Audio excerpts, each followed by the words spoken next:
भगवते वासुदेवाय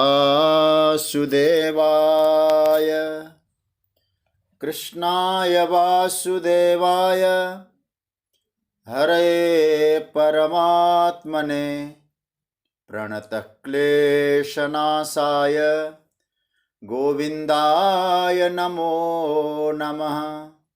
नमः परमहंसास्वादितचरणकमलचिन्मकरन्दाय भक्तजनमानसनिवासाय श्रीरामचन्द्राय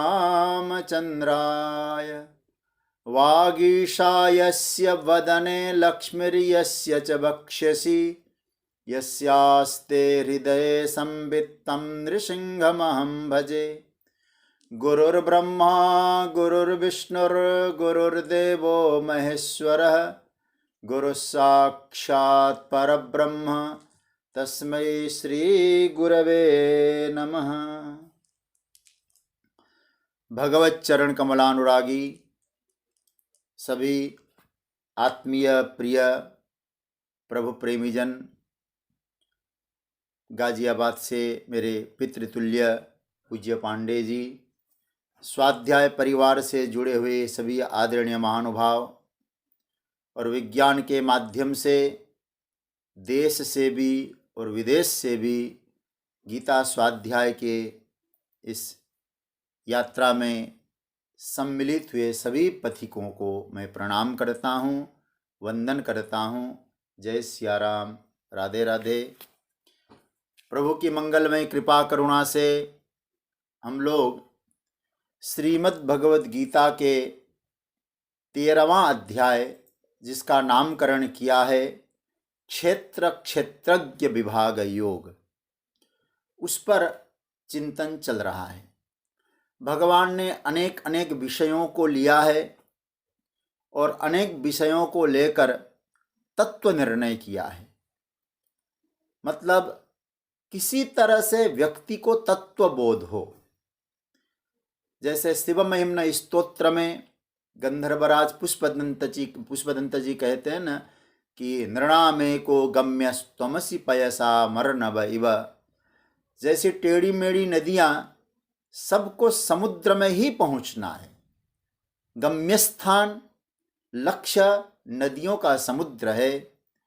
तो भगवान यहाँ अनेक मार्गों का उल्लेख करते हैं, लेकिन तत्व निर्णय भगवान कहते हैं आत्मबोध, स्वयं को जानना, हमारे द्वारा परम तत्व का प्रकटीकरण होना, यह उसका लक्ष्य है।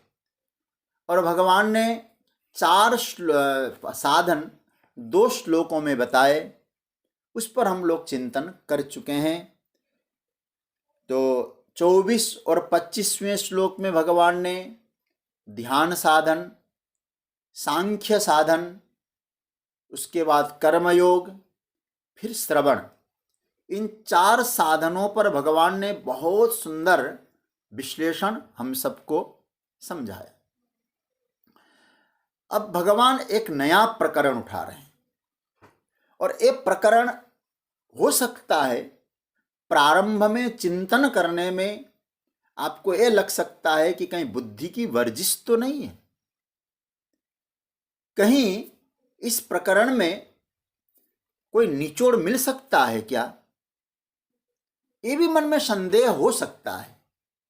लेकिन ये जो श्लोक भगवान अब इस पर चिंतन करने जा रहे हैं, ये बड़ा महत्वपूर्ण प्रकरण है।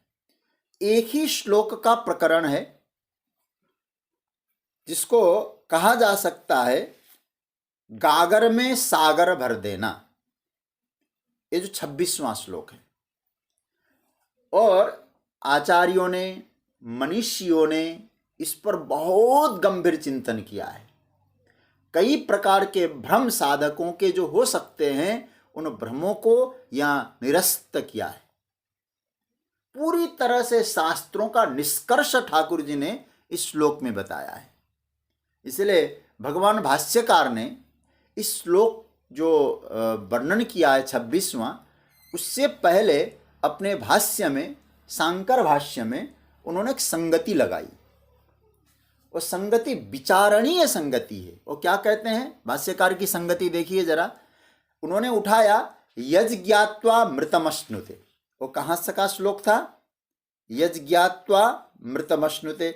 इसी यहाँ गेयम यत्तत् प्रवक्ष्यामि यज्ञात्वा मृतमश्नुते, जिसको जानने के बाद अमृत की प्राप्ति होती है, यहां से उठाया उन्होंने। क्या कहते भाष्य में? यज्ञात्वा अमृतम अश्नुते इति उक्तम भगवता तत् कस्मात् हेतो इति तद हेतु प्रदर्शनार्थम श्लोक आरभ्यते। इस श्लोक को बोलने से पहले उन्होंने क्या उठाया? बहुत ध्यान से, इसलिए मैंने पहले कह दिया, इसको बहुत अच्छी तरह से, मतलब अपने बुद्धि को कंसंट्रेशन करके आप सुनेंगे तो समझ में आएगा, और समझने जैसा प्रकरण है। भाष्यकार क्या कहते हैं? यज्ञात्वा मृतमश्नुते, जो भगवान ने कहा, उसको, उसके लिए हेतु, कारण क्या? जिसको जानने के बाद अमृत की प्राप्ति होती है, उसके हेतु का दर्शन कराने के लिए भगवान इस श्लोक का गान कर रहे हैं, हेतु दिखाने के लिए। अच्छा भाई, किस चीज का हेतु दिखाना चाहते हैं, किस चीज का कारण दिखाना चाहते हैं? उन्होंने कहा क्षेत्र और क्षेत्रज्ञ का ज्ञान मोक्ष का साधन है। ठीक है, क्षेत्र का और क्षेत्रज्ञ का ज्ञान मोक्ष का साधन है। तो क्या मतलब हुआ? तो यह एकत्व का ज्ञान मोक्ष का साधन बना। कैसे बना? इसमें हेतु क्या है? इसका एकत्व का ज्ञान मोक्ष का साधन क्यों है? भगवान पहले बोल चुके हैं, क्षेत्र क्षेत्रज्ञ योर ज्ञानम। मैं एकदम बिल्कुल सही प्रकरण में आ रहा हूं, ध्यान से समझना। भगवान श्लोक किसमें बोले? ठाकुर जी ने दूसरे श्लोक में भगवान ने कहा था 13वें अध्याय के, क्षेत्र क्षेत्रज्ञ योर ज्ञानम यत्तत् ज्ञानम मतम मम।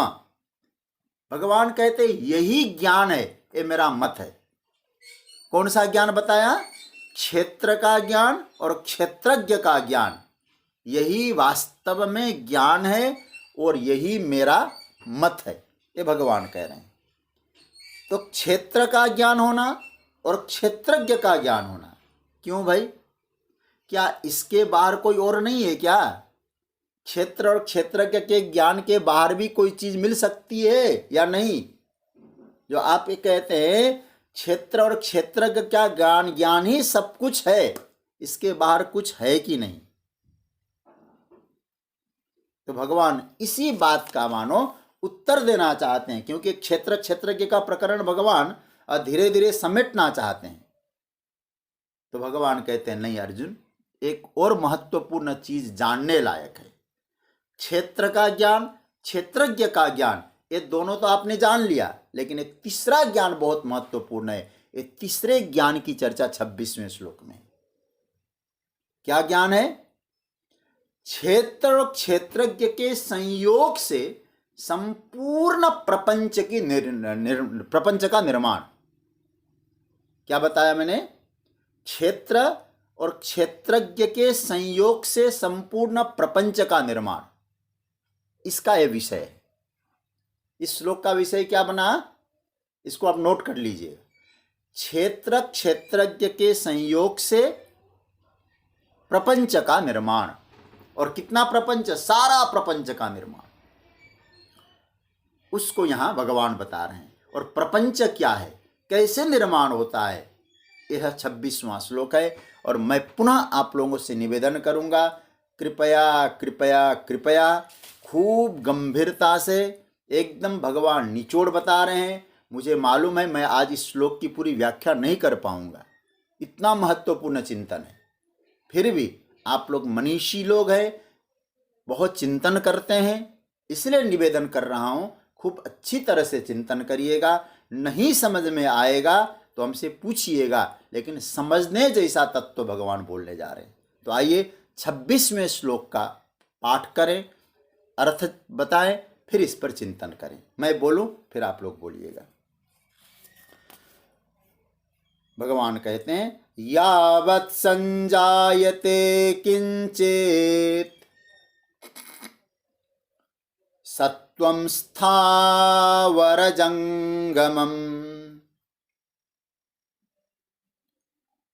क्षेत्रक्षेत्रज्ञसंयोगात् तद्विद्धि भरतर्षभ। यह श्लोक है। इसका पहले आप लोग अन्वय देखिए, फिर इसका अर्थ देखते हैं। भरतर्षभः यावत् किंचित स्थावर जंगमम सत्वम संजायते तत् क्षेत्र क्षेत्रज्ञ संयोगात विद्धि। क्या ब्यूटी है महाराज। फिर मैं रिपीट कर रहा हूं अन्वय। भरतर्षभः यावत् किंचित स्थावर जंगमम सत्वम संजायते तत् क्षेत्र क्षेत्रज्ञ संयोगात विद्धि। इसका अर्थ देखिए। भरतर्षभ, भरतर्षभ का अर्थ होता है हे भरत वंश में श्रेष्ठ अर्जुन। भरत वंश में श्रेष्ठ अर्जुन। यावत, यावत मतलब जितना भी, यावन मात्र, जो भी, किंचित जो भी, यावन मात्र जितना भी, स्थावर जंगमम, स्थावर और जंगम, इसका अभी मैं व्याख्या करूंगा। स्थावर किसको कहते हैं, मतलब जो स्थिर रहने वाली सृष्टि, और जंगम मतलब चलने वाली सृष्टि। ठीक है। जो भी, जितना भी स्थावर जंगम है, सत्वम, सत्वम मतलब प्राणी मात्र, स्थावर प्राणी, जंगम प्राणी, सत्व मतलब यहाँ प्राणी मात्र, अस्तित्व है। क्या अस्तित्व संजायते, उत्पन्न होते हैं। मतलब क्या हुआ, हे भरतवंश, यावन, यावन मात्र, किंचित जितने भी, स्थावर जंगमम, स्थावर और जंगम, सत्वम सत्तावान प्राणी मात्र, संजायते उत्पन्न होते हैं, तत् मतलब उन सब को, तू क्षेत्र क्षेत्रज्ञ संयोगात, क्षेत्र और क्षेत्रज्ञ के संयोग से उत्पन्न, विद्धि जान, समझ। अब यहां भगवान इसकी व्याख्या कर रहे हैं। यहां सबसे महत्वपूर्ण मुझे जो आज मैं सोच रहा था, चिंतन कर रहा था, बहुत प्यारा शब्द है अर्जुन का संबोधन। और मैं गीता पर बहुत आप लोगों के सामने बोल चुका हूं। गीता तो अर्जुन को निमित्त बना के भगवान हम सब के लिए कह रहे हैं। इसलिए यहाँ भरतर्षभ पर ध्यान देना। भरतर्षभ का मतलब है हे भरत वंश में श्रेष्ठ। भरत वंश मतलब हम लोग भारत में हैं, तो हम सब लोग श्रेष्ठ हैं। ऋषभ हो तुम अर्जुन। भरत वंश में तुम्हारी ऐसी महिमा है कि मैं कहता हूं अर्जुन, तुम में और मुझ में कोई अंतर नहीं है, क्योंकि मैं तो विभूति में कह ही चुका हूं, पांडवानाम धनंजय, पांडवों में मैं अर्जुन हूं। सर्वश्रेष्ठ हो इस वंश में, वंश ही तुम्हारा इतना श्रेष्ठ है और उसमें तुम सर्वश्रेष्ठ हो। मतलब क्या हुआ, भगवान कहना चाहते हैं, इसका मतलब ये हुआ यहां इस संबोधन का, तुम श्रेष्ठ हो और श्रेष्ठ के लिए डिजर्व हो। डिजर्व हो मतलब तुम फालतू चीजों से संतुष्ट मत बनो अर्जुन। कितनी बढ़िया बात है। तुम श्रेष्ठ हो तो श्रेष्ठ के अधिकारी हो, बेस्ट। उसके नीचे की बात मत करो। तुम्हें संतुष्ट नहीं होना चाहिए कि कोई नीचे की बात तुमने समझ लिया तो मैं संतुष्ट हो गया। मतलब कई बार आदमी के टेस्ट से मालूम पड़ता है कि वो किस लेवल का आदमी है, और कई बार आदमी के हिसाब से टेस्ट मालूम पड़ता है। कई बार टेस्ट के हिसाब से आदमी की पहचान होती है, वो क्या चीज़ है भाई। और तुम्हारा तो ऐसा टेस्ट है कि तुम भरतर्षभ हो, श्रेष्ठतम तत्व का आत्मसात करने वाले महापुरुष व्यक्तित्व है। तो मानो भगवान ये कहना चाहते हैं, अर्जुन मैं तेरे माध्यम से कहना चाहता हूं, आप सर्वश्रेष्ठ हो। सर्वश्रेष्ठ तत्व में आपका अधिकार है। जीवन में जो कोई सर्वोत्तम चीज पाई जा सकती है उसके आप हकदार है, उसके आप अधिकारी हैं, वो चीज आपके लिए ही है। और सर्वश्रेष्ठ तत्व क्या है? आहा, उसको समझो। इसलिए उसी को जानना है। यदि तुम श्रेष्ठ हो, और भगवान ये मानना कहना चाहते हैं हमने मानव जन्म लिया है और मानव जन्म मनुष्य सबसे श्रेष्ठ प्राणी है, इसलिए श्रेष्ठ होकर श्रेष्ठ तत्व को समझे। अब मैं तुम्हें श्रेष्ठ तत्व बताने जा रहा हूं। क्या चीज है महाराज वो श्रेष्ठ तत्व? यावत् संजायते किंचित सत्वं स्थावर जंगमम क्षेत्र क्षेत्रज्ञ संयोगात तद विद्धि भरतर्षभ। अर्जुन, यावत् किंचित संजायते, दुनिया में जो कुछ भी है करके पैदा होती है। यहां देखो, यहां सत्वम शब्द को देख लेना थोड़ा। सत्वम शब्द का अर्थ सत्व गुण नहीं है, हा? सत्व माने हैं सत्ता, एग्जिस्टेंस। इसलिए यहां सत्वम शब्द को हमारे आचार्यों ने कहा भूसत्तायाम, जो है कहना ही सत्व है। मतलब क्या कहना चाहते हैं? अगर कोई चीज अस्तित्व सहित है, एग्जिस्टेंस है, तो समझना वो सत्ता सत्वम है। किंचित यावत सत्वम। यावत शब्द का तात्पर्य क्या हुआ? यावत शब्द से भगवान ने घेरा बना डाला है, एक परिधि बना दिया। मतलब जहां भी आपको कोई चीज सदरूप लगती है, अस्तित्ववान लगती है, दिखाई देती है, आंखों से अनुभूति होती है, वो चीज चाहे मूर्त हो, चाहे अमूर्त हो, चाहे व्यक्त हो, चाहे अव्यक्त हो, चाहे स्थूल हो, चाहे सूक्ष्म हो, प्रभु ने कहा वो क्या है? वो सत्वम है। क्या है? स्व दोनों, स्थावर जंगमम सत्वम। स्थावर शब्द का अर्थ क्या बताया था मैंने?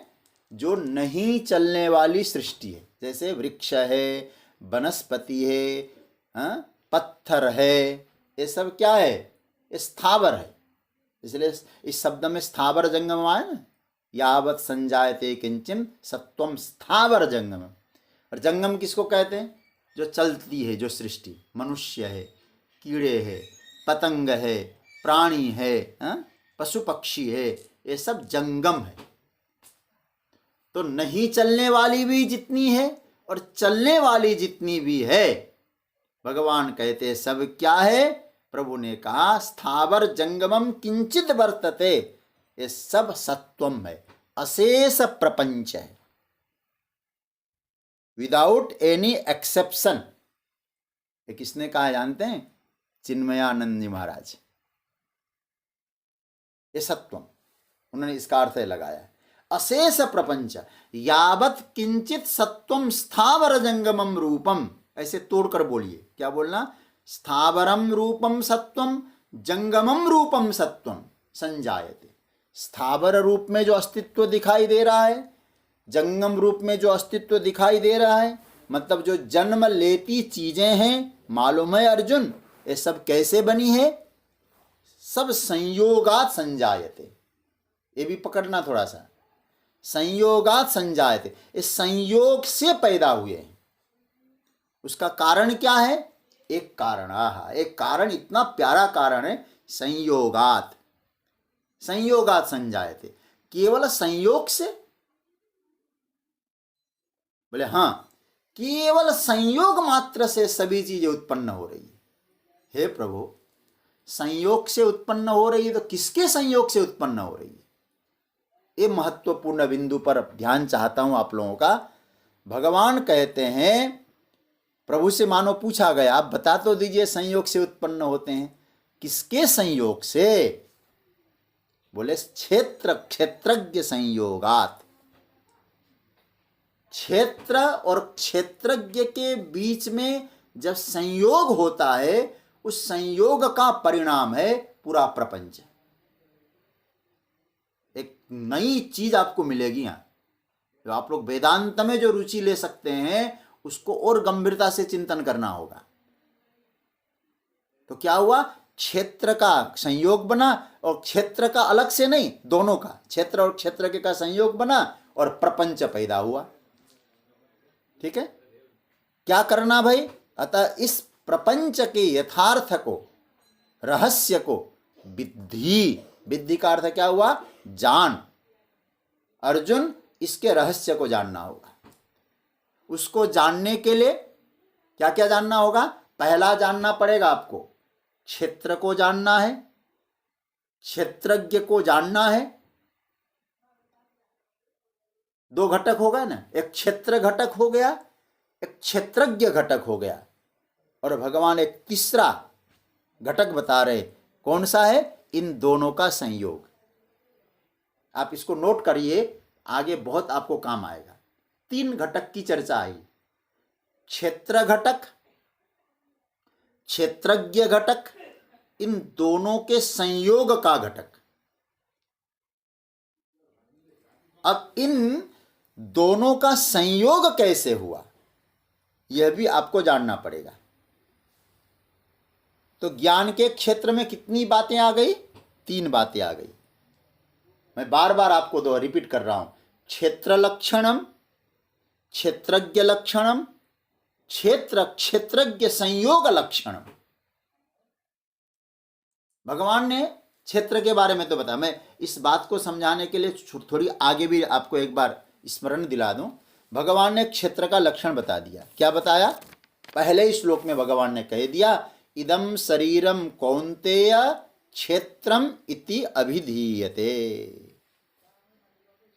इसमें भगवान ने क्षेत्र का सूत्र रूप में लक्षण बता दिया। मतलब यह शरीर का मतलब क्या हुआ, दृश्य को क्षेत्र कहा जा सकता है, दृश्य ही क्षेत्र है। ठीक है, और उस दृश्य को जानने वाला जो ज्ञाता है, जिसको आप दृष्टा कहते हैं, वो है क्षेत्रज्ञ। क्योंकि 3 बातें आ गई ना, क्षेत्र, क्षेत्रज्ञ और क्षेत्र क्षेत्रज्ञ संयोग। तो क्षेत्र हुआ दृश्य, क्षेत्रज्ञ हुआ दृष्टा, इनकी लक्षण, इनका लक्षण। और भगवान ने देखिए एक और आपको, आप अपने हाथ में गीता को रखिए जरा, एक महत्वपूर्ण बातें आपको, आपके ध्यान में चाहता हूं मैं। देखिए, जब भगवान ने कहा, क्षेत्र लक्षण कहा भगवान ने पहले, और उसके बाद क्षेत्रज्ञ के बारे में भगवान ने क्या कहा।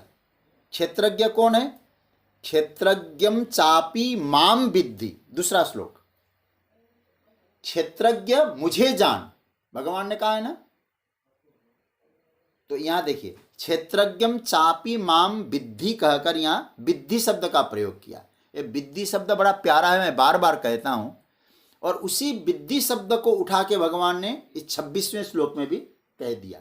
क्या कहा, यावत् संजायते किंचित सत्वं स्थावर जंगमम क्षेत्र क्षेत्रज्ञ संयोगात तद विद्धि। यहां भी विद्धि आया। क्या जानना है, बोले तुमने क्षेत्र को जाना, क्षेत्रज्ञ मैं हूं ये भी तुम जानो, लेकिन क्षेत्र और क्षेत्रज्ञ का संयोग भी तुम जानो। केवल ये जानो कि क्षेत्र जान लिया, दृश्य जान लिया, दृष्टा जान लिया, भगवान ने कहा ज्ञान पर्याप्त नहीं हुआ। एकदम गजब का चिंतन है। जानने की जो बात है अर्जुन, यह है कि जिसको तुम दृष्टा कहते हो, वो भगवान कह चुके हैं उसको, वह और कोई नहीं, वह मैं ही हूं।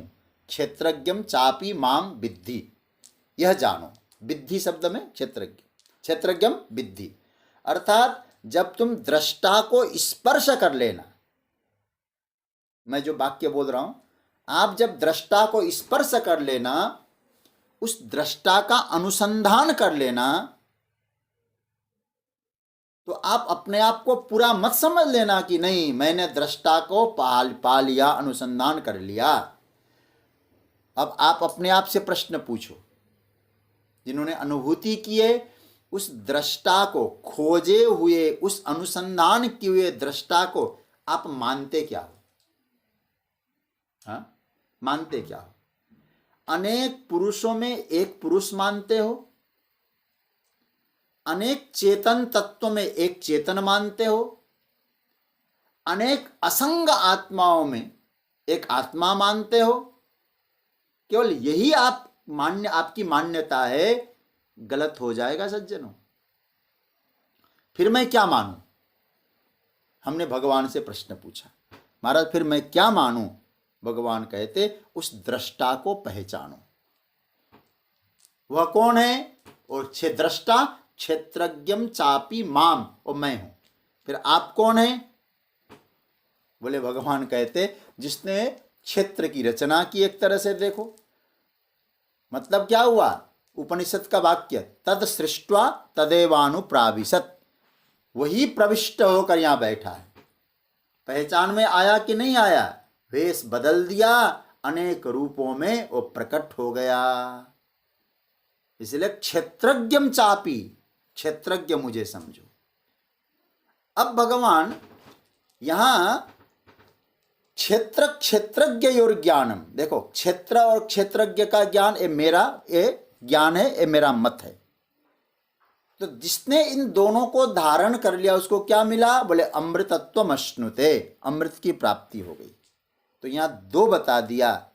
अब तीसरा विषय भगवान ने कहा, अर्जुन यहां समझो। अब क्षेत्र क्षेत्रज्ञ का ज्ञान से अमृत की प्राप्ति होती है। भगवान कहते अब एक तीसरा विषय तुमको जानना पड़ेगा, संयोगात स्थावर जंगमम संजायते। क्या मतलब हुआ? जो क्षेत्र को तुमने जाना, क्षेत्रज्ञ को जाना, इन दोनों के संयोग से स्थावर और जंगम जो भी दिखाई देता है वो पैदा होता है, उत्पत्ति होती है उसकी। अच्छा हमारा कैसे? क्षेत्रात न संजायते, ध्यान देना, इन पॉइंटों को पकड़ना चाहिए। क्षेत्र से पैदा नहीं होते हैं, क्षेत्रज्ञ से भी पैदा नहीं होते हैं। अब क्या बोल रहे हैं? संयोगात संजायते।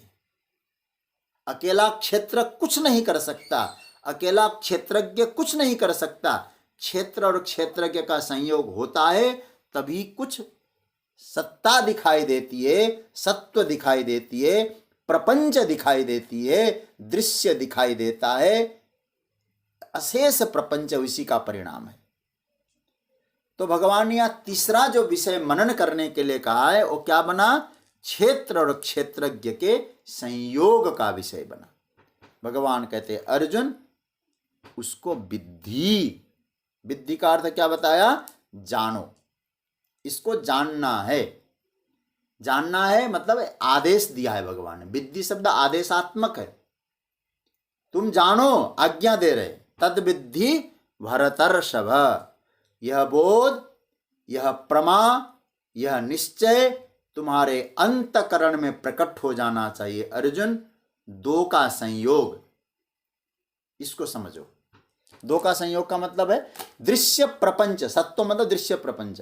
एक छोटा सा पहले उदाहरण मैं आपको दूं, जैसे सपना का उदाहरण मैं आपको दे रहा हूं। आप सपना देख रहे हैं, आप सोचिएगा किसके द्वारा सपना देख रहे हैं? इसमें दो का संयोग है कि नहीं? अकेला क्षेत्र शरीर सपना देख पाएगा? अच्छा शरीर न हो तो क्या केवल क्षेत्रज्ञ सपना देख पाएगा? आप सोचना, ये सपना क्या है? सपना क्या है? सपना क्षेत्र और क्षेत्रज्ञ का संयोग है कि नहीं। इसलिए सपना को क्या कहा? प्रपंच कहा है। सपना प्रपंच से नहीं तो क्या है? और प्रपंच कब तक है हमारे जीवन में? सपना कब तक है? बोले तब तक है जब तक जागृति नहीं है, तब तक सपना है। इसलिए निषाद राज गुह के सामने लक्ष्मण जी यही तो कहते हैं, यही जगत जामिनी जाग ही जोगी, परमारथी प्रपंच वियोगी। देखो रामचरितमानस का वेदांत क्या कहते हैं? जो जागृति है, जिस व्यक्ति जग गया उसके लिए सपना प्रपंच व्यर्थ हो गया। तो जो जोगी अपने स्वरूप में जगा उसके लिए भी प्रपंच क्या हुआ? वियोग हो गया, प्रपंच रहा ही नहीं उसके जीवन में। अच्छा भाई, जब ये स्थिति आती है, इसमें दो का संयोग है, फिर वहां संयोग में क्या बन बैठा व्यक्ति?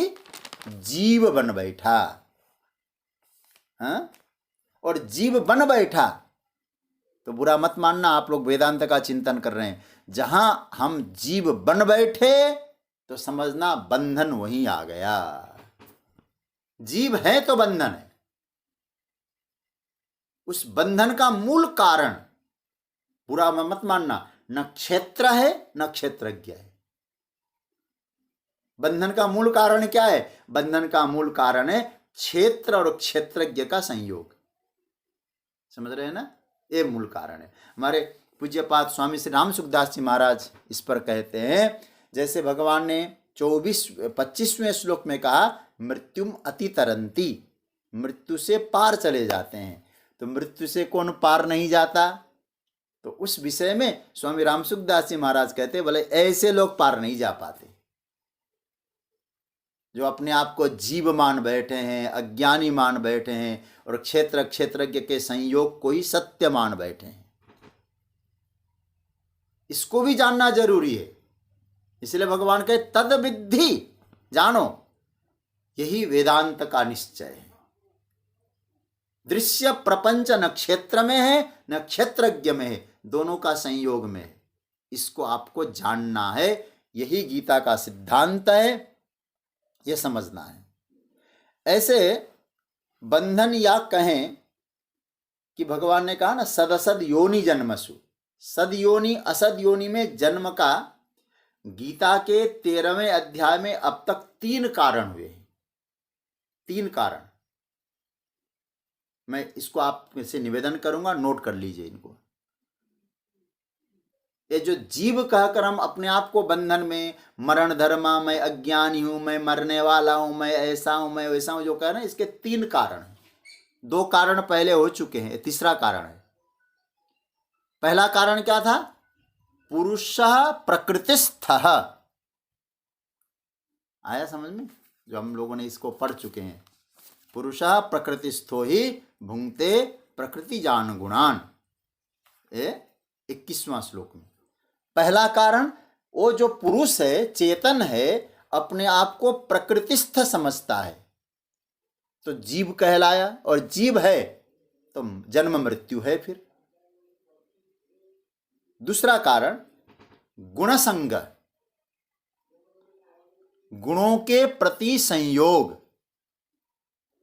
तीसरा कारण यह आया, क्षेत्र क्षेत्रज्ञ संयोगात। ये 3 कारण है। मैं रिपीट कर रहा हूं। पहला कारण, पुरुष जब प्रकृतिस्थ समझता है। दूसरा कारण, गुणों के प्रति उसकी आसक्ति होती है। और तीसरा कारण, यहां जो बताया 26वें श्लोक में, क्षेत्र और क्षेत्रज्ञ का जो संयोग है। हकीकत में देखा जाए 3 तो बताया, 3 नहीं है तो 1, लेकिन समझने के लिए गुणसंग, प्रकृतिस्थ, असंयोग, एक ही एक तरह से देखा जाए। यह है हमारी मूल समस्या। भगवान कहते, अर्जुन, इस समस्या पर मैं तुम्हारा ध्यान चाहता हूं। इस समस्या से निजात पाना है, इस समस्या से आपको मुक्त होना है। और जब तक इस समस्या से मुक्त नहीं हुए हो, तब तक क्या होगा? वही बात आती है ना, पुनरपि जननम पुनरपि मरणम पुनरपि जननी जठरे शयनम इह संसारे खलु दुस्तारे कृपया पारे पाहि मुरारे। फिर आओ जाओ, आइए जाइए, यही काम चलता रहेगा। निजात माना है तो संयोग। तो क्या संयोग है भाई? कैसा संयोग बना? तब ये प्रपंच घटा। इसको थोड़ा सा आपका मैं ध्यान चाहूंगा। इस समस्या का निजात पाना है। अच्छा, संयोग कैसे हुआ? भाष्य में आया, किम पुनः संयोग। संयोग क्या चीज है? ये संयोग जो बना है वो किस कारण से संयोग बना, क्या चीज है? देखिए, भाष्य में बहुत बढ़िया सूत्र दिया है। इतरेतराद तद्धर्माणाम अध्यास लक्षण संयोग। क्या सौंदर्य है महाराज।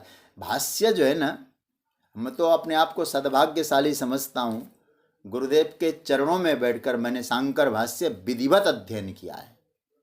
ऐसा नहीं कि कोई कोई प्रसंग को उठा और एकदम मैंने शुरू से लेके अंतिम तक शांकर भाष्य एकदम एक एक अक्षर पढ़ा है। इतना प्यारा लगता है, मतलब जैसे लगता है कि अर्थ खोल के हाथ में रख देते हैं भाष्यकार, यदि आप गंभीरता से इन पर चिंतन करेंगे। ये जो संयोग बता रहे हैं आप बार बार, क्षेत्र और क्षेत्रज्ञ का संयोग, ये संयोग है क्या, कौन सी बला है? तो कहते हैं क्षेत्र और क्षेत्रज्ञ का इतर में, मतलब इतर में एक का दूसरे धर्म का, दूसरे का दूसरे धर्म में अध्यास होना, यह संयोग है। अध्यास शब्द समझते हैं ना? अध्यास, अध्यास का मतलब क्या होता है? जैसे पहले अध्यास शब्द को समझ लो। अध्यास ऐसे समझ लो, जैसे मैंने अपने हाथ में इस माला को लिया है। मैं इसको पहले भी आपको उदाहरण दे चुका हूं। तो ये माला कहाँ है? बोले मेरे हाथ में। तो हाथ हो गया अधिष्ठान, ये माला हो गई इस अधिष्ठान में रहने वाली अभ्यास की चीज, अध्यास की। यहां मैं अभ्यास नहीं बोल रहा हूं, अध्यास।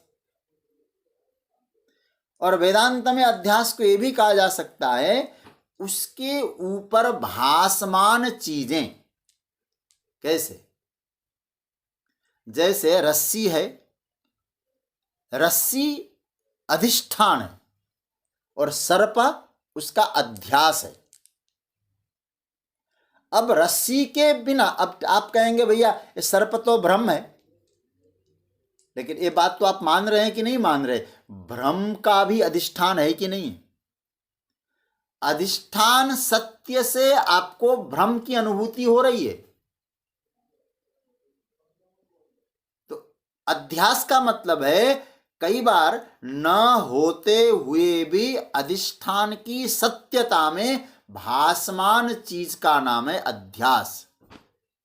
और शंकराचार्य भगवान ने यहां जो लिखा, परस इतरेतरा परस्पराध्यास। मेरे दादा गुरु स्वामी श्री अखंडानंद सरस्वती जी ने संयोग शब्द का अर्थ क्या किया? यहां क्षेत्र क्षेत्रज्ञ संयोग का अर्थ क्या कहा? परस्पराध्यास, अन्योन्याध्यास, एक का दूसरे के प्रति। अब हम लोग ये तो कह सकते थे, इसलिए मैं आपसे कह रहा हूं ना, ये बड़ा महत्वपूर्ण प्रसंग इसीलिए है। क्षेत्रज्ञ में क्षेत्र का अध्यास, ये तो आप मानते हैं, ठीक है ना? लेकिन यह परस्पर अध्यास बता रहे भगवान। क्षेत्र क्षेत्रज्ञ संयोगात, इतर दूसरे का एक दूसरे के प्रति अध्यास, मतलब क्षेत्र का भी क्षेत्रज्ञ के प्रति अध्यास और क्षेत्रज्ञ का क्षेत्र में अध्यास। ये बड़ा प्यारा लगेगा आपको। देखिए, मैं एक आपको उदाहरण के तौर पे समझाता हूं, आप समझ जाएंगे। अध्यास क्या, अन्योन्याध्यास किसको कहते हैं? जैसे आप लोग यहां कथा सुन रहे हैं, ठीक है, और बहुत आप लोग इतने लोग बैठे हैं, मैं सबको नहीं देख पाता हूं, लेकिन मैं आप लोगों को देख रहा हूं, देखता हूं। मैं यदि ये कहूं, मैं क्या कहूंगा? अहम पश्यामि, मैं देखता हूं। अच्छा, आप सोचिएगा, जब मैं ये कह रहा हूं मैं देखता हूं, जब मैं बोल रहा हूं कि मैं देखता हूं, यह एक सच है। लेकिन आप सोचिए कि मैं देखता हूं कि आंखें देखती है।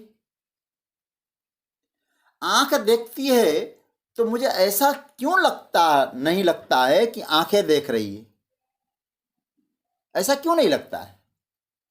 आप सोचना इसको, इतरेतराध्यास इसको कहते हैं। आंखें जब देख रही है और मैं कह रहा हूं मैं देख रहा हूं, मुझे ऐसा क्यों अनुभव नहीं होता है कि आंखें देख रही है ना? कान सुन रहे हैं, मैं बोलता हूं क्या? हाँ, आपकी बात मैं अच्छी तरह से सुन रहा हूं।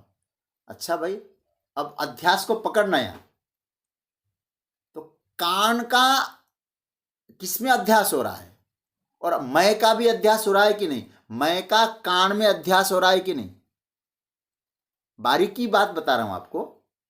इसका मतलब ये हुआ, अब जैसे मैं आंख से देखता हूं अथवा देखती हूं, क्या हमको किसी ने सिखाया कि ऐसा बोलो क्या कि मैं देखता हूं? यह तो मेरी सहज और स्वाभाविक अनुभूति है, और उस अनुभूति की अभिव्यक्ति है कि मैं देखता हूं और मैं बोलता हूं। अब आप इस पर थोड़ा सा चिंतन करना, और मैं कहूंगा इसको नोट करना। मैं एक वाक्य बना के रखा हूं आज। क्या बनाया हूं? बुद्धिजीवियों के लिए बहुत बड़ी बात है। देखो, बोलने में जब तक मैं का अध्यास न हो जाए तब तक यह वाक्य बनेगा नहीं, और मैं में जब तक बोलने का अध्यास न हो। समझ रहे हैं बात को? क्या बताया मैंने? बोलने में मैं का अध्यास और मैं में बोलने का अध्यास। बोलने में मैं का अध्यास और मैं में बोलने का अध्यास, ये दोनों है कि नहीं है? अनुभूति नहीं होती। अब हम कोई कहें कि भाई मैं देखता हूं, मैं सुनता हूं, तो ये दोनों का अध्यास है। सुनने में मैं का अध्यास होता है और मैं में सुनने का अध्यास। हुआ कि नहीं? कभी आप चिंतन करना इस विषय में, क्योंकि गीता के सूत्र है ना, ये मनन चाहता है। ये सूत्र मनन चाह रहे हैं आपसे। इसका नाम है इतरेतराध्यास। मतलब एक में केवल अध्यास हो, हमारी अनुभूति फिर नहीं बन पाएगी। हमारी जो आज अनुभूति क्या हो रही है, हम क्या अनुभव कर रहे हैं, इसका विश्लेषण करना है। जब परस्पराध्यास क्षेत्र का, या इसलिए यह संयोग शब्द का अर्थ जो है ना, प्रायः आचार्यों ने एक शब्द दिया है। संयोग शब्द का अर्थ क्या दिया? ये संयोगी अध्यास है। क्षेत्र का क्षेत्रज्ञ के प्रति और क्षेत्रज्ञ का क्षेत्र के प्रति जो अध्यास है, उसका नाम है संयोग। उसको बता दिया संयोग। इसे आचार्य शंकर ने इतरेतराध्यास का है। और वेदांत के जो चिंतक है ना सज्जनों, इस सूत्र में झूमते हैं, आनंद आता है उनको इस पर मनन करने में। बहुत बड़ी गांठ खोल दी महाराज भगवान ने। कैसे? देखो, इस प्रकरण में आपको यह भी मिलेगा, अभी हम इस पर तो बहुत डिटेल्स में चर्चा करेंगे। इस प्रकरण में यह मिलेगा, रज्जू में सर्प का ही नहीं, सर्प में भी रज्जू का अध्यास है। इसका डिटेल्स में हम कल अध्यास कृपया फिर से समझाएं। ठीक है, बढ़िया। देखिए, अध्यास का अर्थ है हुआ, बढ़िया, इस तरह से अच्छा लगता है आप लोग जब सुनते हैं ध्यान से। मैंने कहा था, जिस चीज का कोई वस्तु किसी में आश्रय ले रहा है, तो एक होता है आश्रित, एक होता है आश्रय। कोई चीज किसी में आश्रय लेता है तो आश्रित वस्तु, जैसे मैंने एक अभी जैसे माला का उदाहरण दिया था, घड़ी का उदाहरण, मेरे हाथ में घड़ी आश्रित है, तो आश्रय क्या है? मेरे हाथ। तो आश्रय में आश्रित है घड़ी। जो आश्रित है उसका नाम है अध्यास, संयोग। मतलब मेरे हाथ का संयोग न हो इस घड़ी को, तो घड़ी नीचे गिर जाए। तो इसका मतलब ये संयोग। और संयोग क्या है? बोले अध्यास। यहाँ संयोग का मतलब अध्यास। अध्यास का दूसरा अर्थ मैंने बताया था, वेदांत में जो अध्यास शब्द आया, ये साधारण अर्थ है। आश्रित जो वस्तु है उसको अध्यास बोलते हैं। और वेदांत का अध्यास किसको कहते हैं? न होते हुए भी भासमान होना, यह अध्यास है। जैसे आप चेतन तत्व में सपना अध्यास है, आप है अधिष्ठान, ठीक है। अधिष्ठान में सपना अध्यास हो रहा है। अब आप एक कहेंगे सपना तो है ही नहीं। अच्छा, है नहीं तो आपको दिखाई तो दिया, तो किसके आधार पर दिखाई दिया? बोले आप थे तब दिखाई दिया। इसका अर्थ है अधिष्ठान सत्य होता है, अध्यास भ्रम भी हो सकता है। सत्य में परिवर्तन नहीं होगा। आप कहेंगे बाद में मैंने सपना देखा, आप हैं, सपना नहीं है। लेकिन उस सपना का जो भ्रम था वो भ्रम बदल जाएगा, लेकिन अधिष्ठान नहीं बदलेगा। इसलिए यहां कहते हैं अध्यास का मतलब होता है न होते हुए भी भासना, है नहीं, भासमान हो रहा है। इसलिए भगवान कहते हैं अध्यास मतलब क्षेत्र और क्षेत्रज्ञ के संयोग से जगत क्या है? फिर जगत भी प्रपंच है। ये देखिए भगवान शंकर यही तो कहना चाहते, पार्वती को अपनी अनुभूति सुना रहे हैं। पार्वती उमा कहूं मैं अनुभव अपना, सतहरि भजन जगत सब सपना। जगत सब सपना है। बोले क्यों है? बोले जगत दिखाई दे रहा है। परमारथी प्रपंच वियोगी, प्रपंच है, प्रपंच दिखाई दे रहा है। और जो दिखाई दे क्या उसे आप सत्य मानेंगे? तो सपना भी तो आपने देखा था, तो क्या आप सपना सत्य मानते हैं? लेकिन वो प्रपंच आपको दिखाई दे रहा है, तो आपके अधिष्ठान तत्व के कारण यह दिखाई देता है। दिखाई देने वाली चीजें ये है भ्रम, अध्यास। न होते हुए भी दिखना। जैसे सपना है वैसे ही जगत है। जग गए, सपना मिथ्या है, और आप अपने स्वरूप की जागृति मिल गई तो प्रपंच क्या हुआ? मिथ्या है। तो इसलिए शंकराचार्य भगवान कहते ब्रह्म सत्यम जगन मिथ्या, जीवो ब्रह्म ही बना पर। वो ब्रह्म सत्य है। तो उस सत्य के अधिष्ठान में आपको ये भी सत्य लगता है, लेकिन होता नहीं है।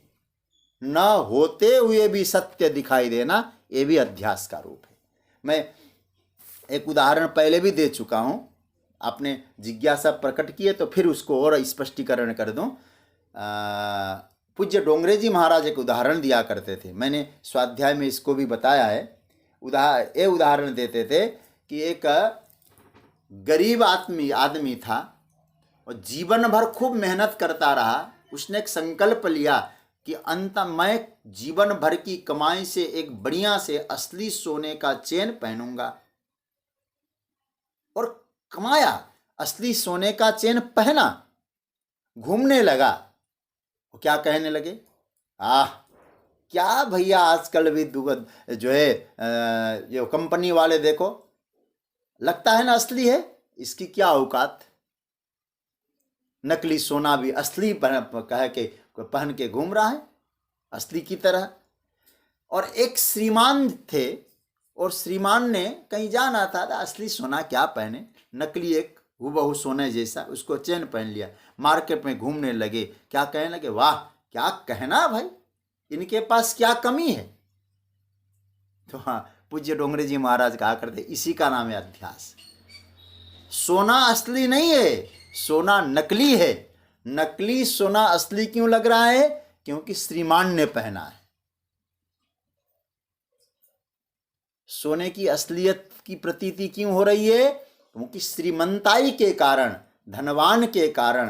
बोले आप श्रीमंत है, आप महान है, इसलिए अर्जुन को भगवान क्या कहते हैं, भरतर सब, आप श्रेष्ठ है। और श्रेष्ठ होने के कारण ये प्रपंच को जो मैंने ओढ़ा हुआ है, मैंने धारण किया हुआ है, ये है नहीं असली, नकली है। लेकिन मेरी अधिष्ठान सत्ता के कारण ये भी मुझे सत्य प्रतीत हो रही है वस्तुएं।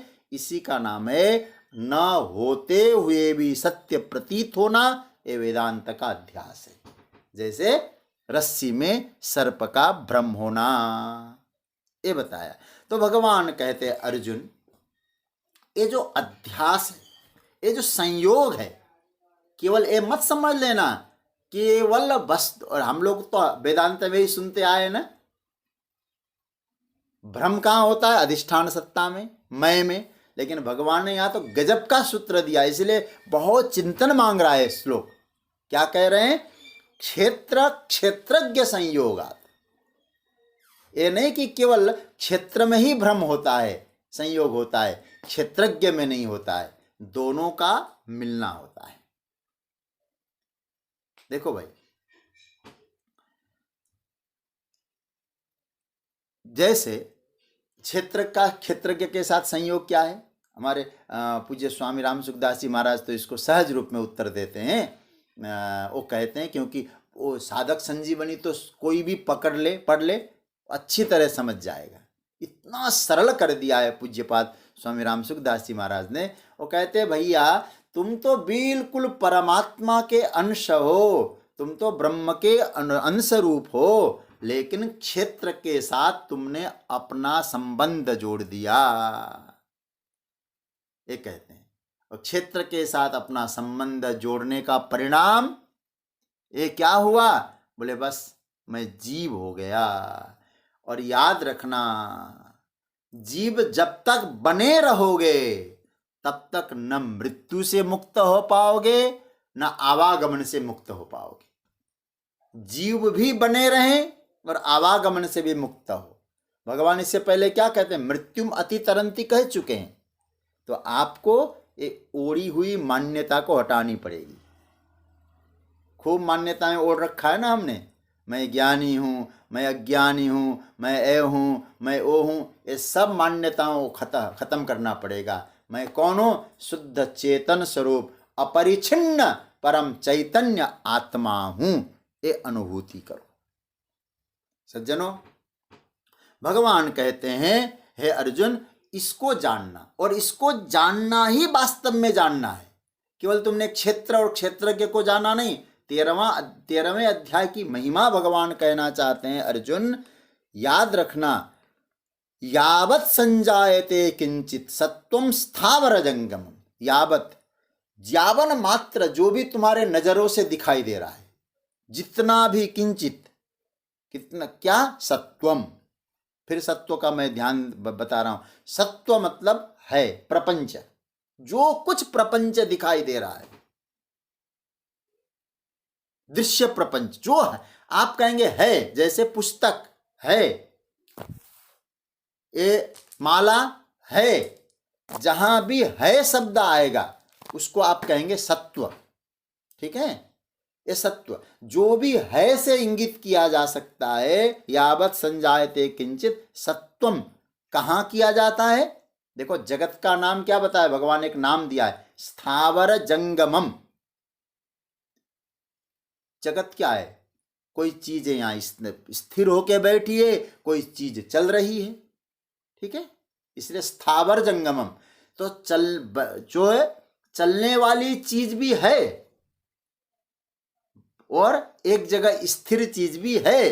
तो स्थिर होना अथवा चलना, जैसे आपके पास कोई चीज, हम लोग कहते हैं ना मेरे पास चल संपत्ति है, अचल संपत्ति है, इसको भी आप कहो चल संपत्ति है, तो आप ये समझ लेना आपके पास जंगम है, और अचल संपत्ति है, स्थावर है।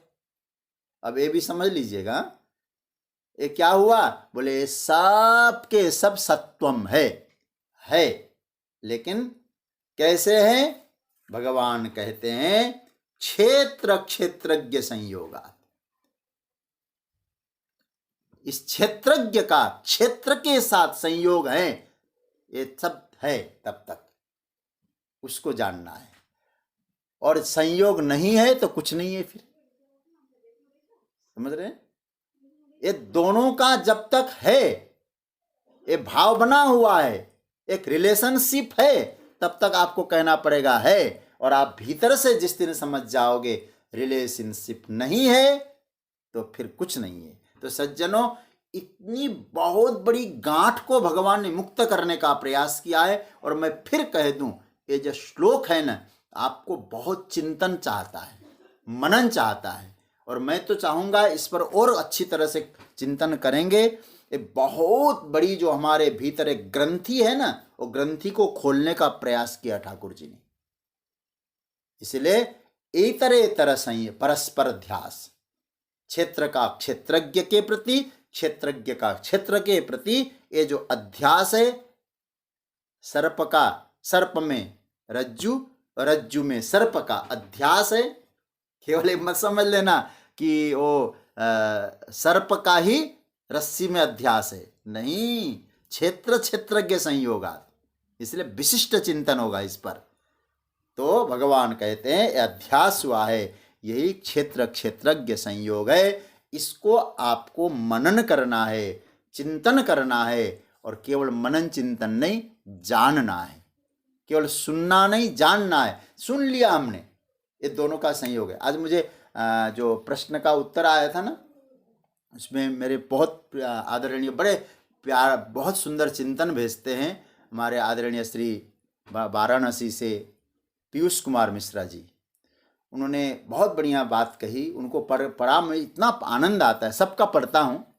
उन्होंने लिखा कि हमको मालूम है कि मॉर्निंग वॉक करना चाहिए, सुबह जल्दी उठना चाहिए, आपने जान लिया, मान लिया, पढ़ तो लिया, लेकिन आप स्वयं नहीं करेंगे तो आपका उच्चारण रहेगा, आचरण तो होगा नहीं। तो मनन नहीं करेंगे, चिंतन नहीं करेंगे, इसका सीधा सा अर्थ क्या है? ये ब्रह्म विद्या, आत्मज्ञान, ये आपको आत्मसात करना है, अपने में उतारना है। कैसे बन सकता है क्षेत्र क्षेत्रज्ञ संयोग, इस पर और मनन करना है। ये मनन की प्रक्रिया को हमें आगे बढ़ानी है।